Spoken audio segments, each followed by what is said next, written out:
John Ogden with Money Summit, and we're here today to talk with James Robert Lay, CEO of CU Grow.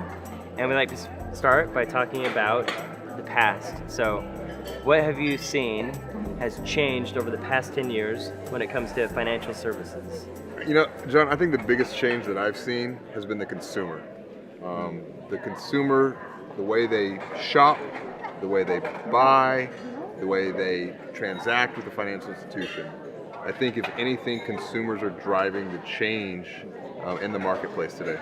So what would you say is the biggest thing that financial institutions should be doing that they're typically not doing? Evolving for the sake of the consumer. Because if the consumer's driving change, the financial institution must change to evolve with the consumer. Brian Solis, another thought leader, he talks about what he calls this idea of digital Darwinism. What digital Darwinism is, it's where a consumer and technology evolve faster than an organization can. Okay. And we see what happened to the dinosaurs. So you'd say the changes are centered in digital? Is that what you're saying?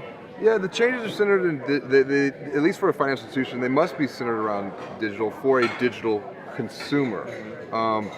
Branch traffic's declining, and you look at the business model. The old business model was built around branches and broadcast, whereas the new business model has to evolve to be built and optimized around digital and mobile devices. Okay.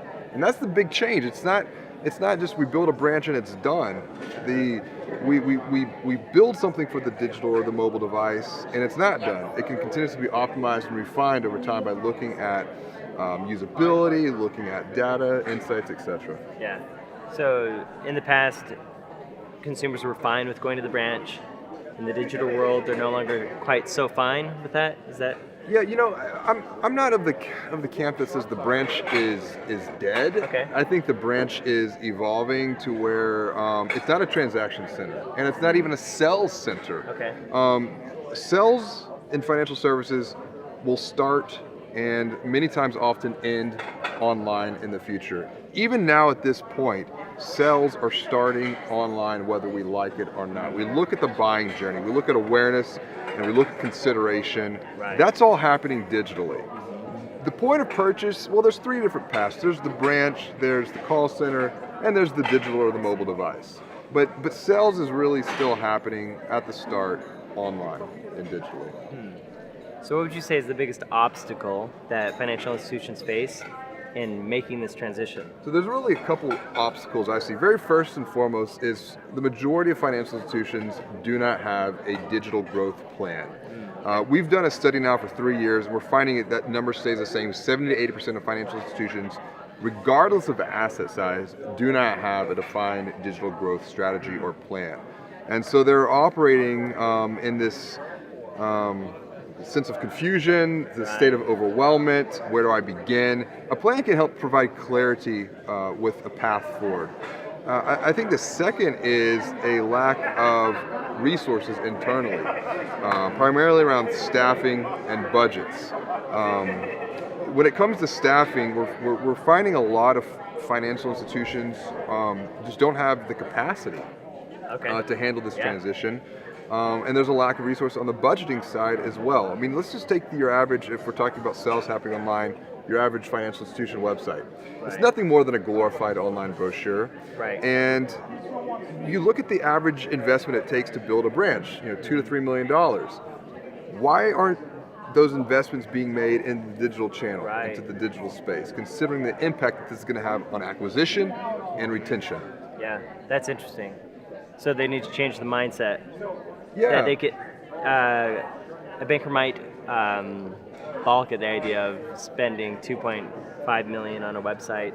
Yeah, well, we don't need But to they be wouldn't spending, necessarily have a branch. right. Yeah, we don't need to be spending that amount of capital on a website per se. It could probably be done a lot more efficient because then you take the operating costs as well for a branch. $500,000 a year, but you go back. Those sales and acquisitions is starting in the digital space, and it's about impute. We're judged by the signals that we convey. I think the other thing as well, we've worked with probably now close to 450 financial institutions ranging from 200 million in assets to 750 billion in assets.